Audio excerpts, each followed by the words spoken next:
Hello, imaginary internet friends. Mild Kratz here. I wanted to give you guys some dating advice in the event you were spending Valentine's Day alone this year.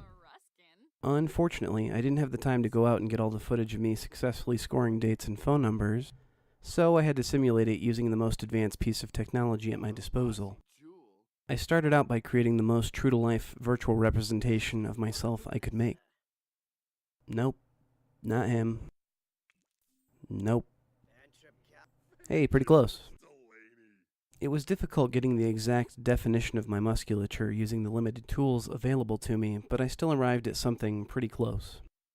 I then moved on to clothes. As any woman will tell you, clothes make the man.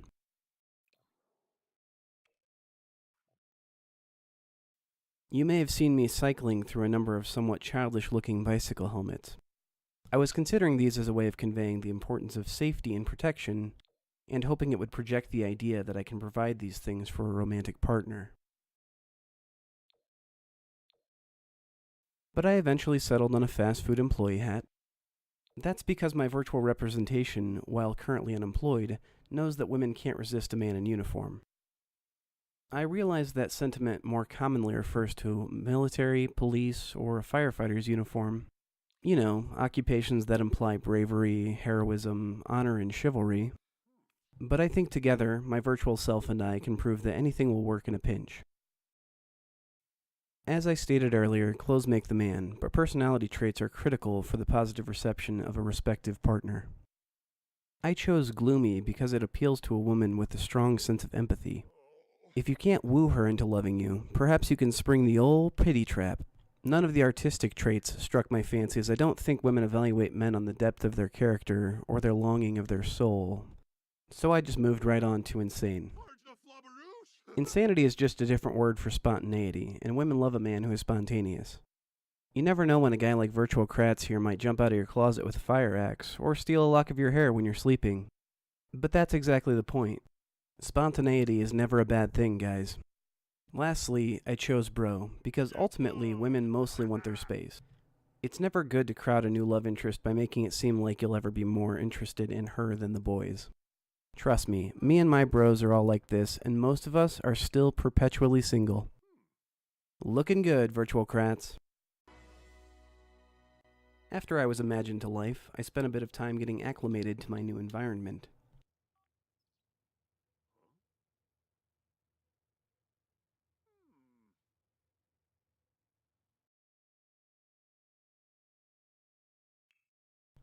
I quickly took a job as an assistant dishwasher, as I knew that would be an impressive talking point with any member of the fairer sex. I then proceeded with buying a few new lawn decor items, as I felt they might make for good conversation pieces. Remember, conversation can happen anywhere and at any time, and anything around you can be a source for inspiration. After watching some culinary TV in an effort to catch some dishwashing techniques, I was immediately on the prowl, and my first target was in sight. A lovely red-haired woman sporting a teal hat and a pink top.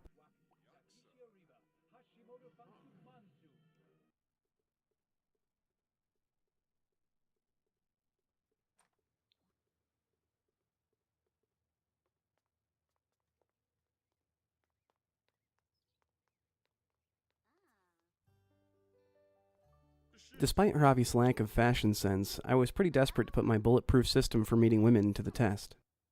I started off pretty slow by immediately asking whether or not she is single. This is crucial because the patented system is not intended for home wrecking. Its power should be used for personal gain, and not evil. Also, based on every dating profile I've ever seen in my life, women don't want boys who play games, they want men who wear paper fast food hats and shoot straight. In this case, however, I didn't bother verifying whether or not she was single because I had already assessed myself as not really being interested, and I was already on my next step, telling her fake news.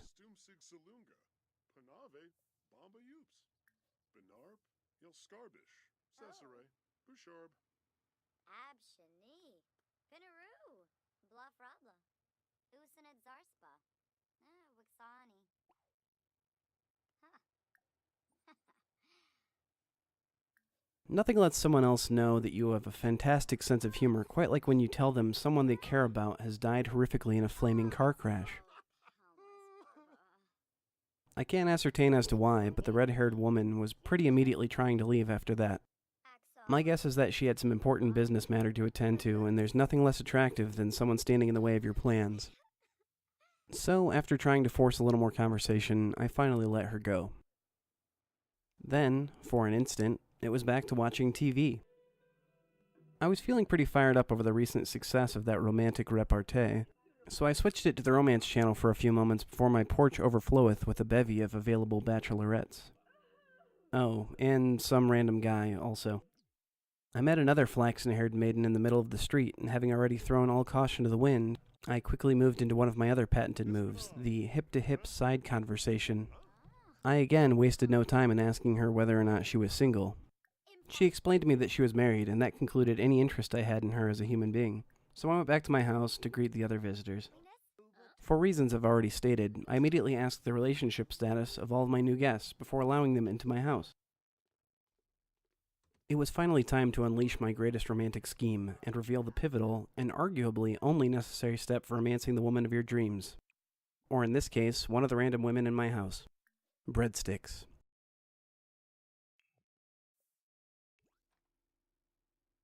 It had nothing to do with innuendo or imagery. Men and women alike simply cannot resist breadsticks. It's simple carbohydrates in science, with a hint of garlic butter to taste. Garlic butter, by the way, is one of the most criminally underutilized aphrodisiacs. If you take nothing else away from this video, remember that.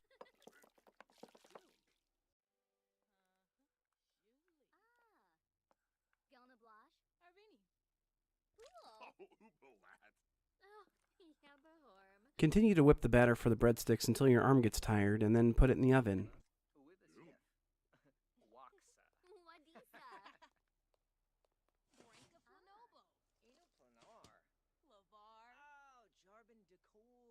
Bake them for an indeterminate amount of time, making sure not to leave the oven and resume any conversation with your newly met house guests.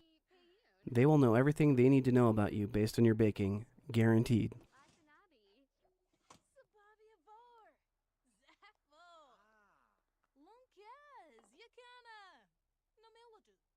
After you have finished serving the breadsticks, be sure to call everyone over to have a taste. Remember, the magic of the breadsticks won't take effect if no one eats the breadsticks. After the breadsticks are consumed, be sure to engage in aggressive flirtation. Now is the time to strike. The object of our affection, Summer in this case, is so thrown off by the buttery goodness of the baked goods that she is helpless to your every advance.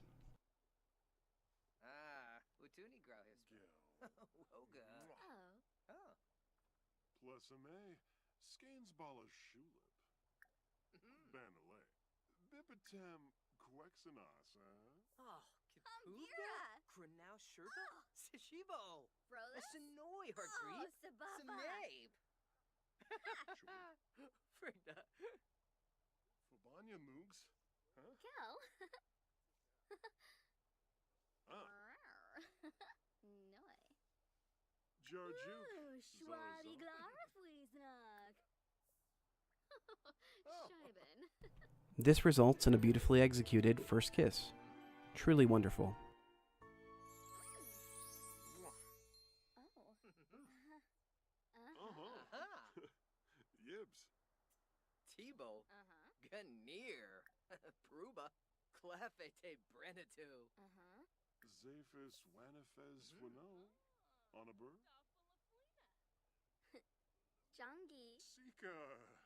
But alas, our hero becomes greedy and goes in for another kiss, and the unfortunate reality is, the buttery goodness of his baked delicacies has worn off.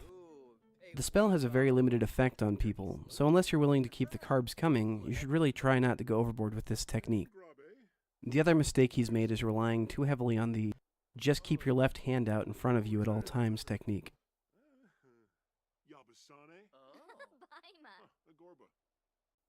Frankly, this is a rookie mistake, and he's reaping his just rewards.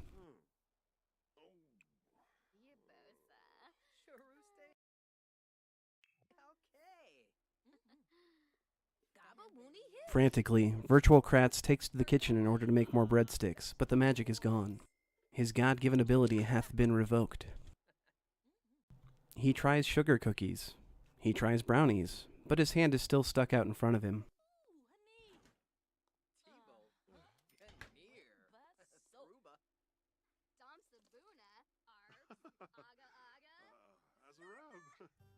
He has been forsaken by his ordinarily shrewd instincts, and I fear we shall not see him recover.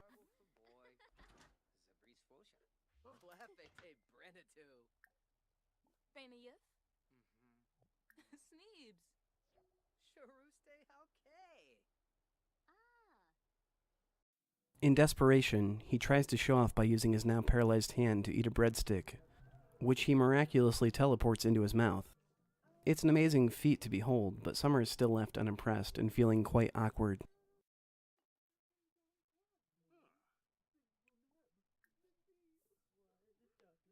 He retreats to the restroom, even still not being able to lower his hand, and formulates a new strategy. He will use the pity technique. It's not brilliant, but it's perhaps the only move he has left.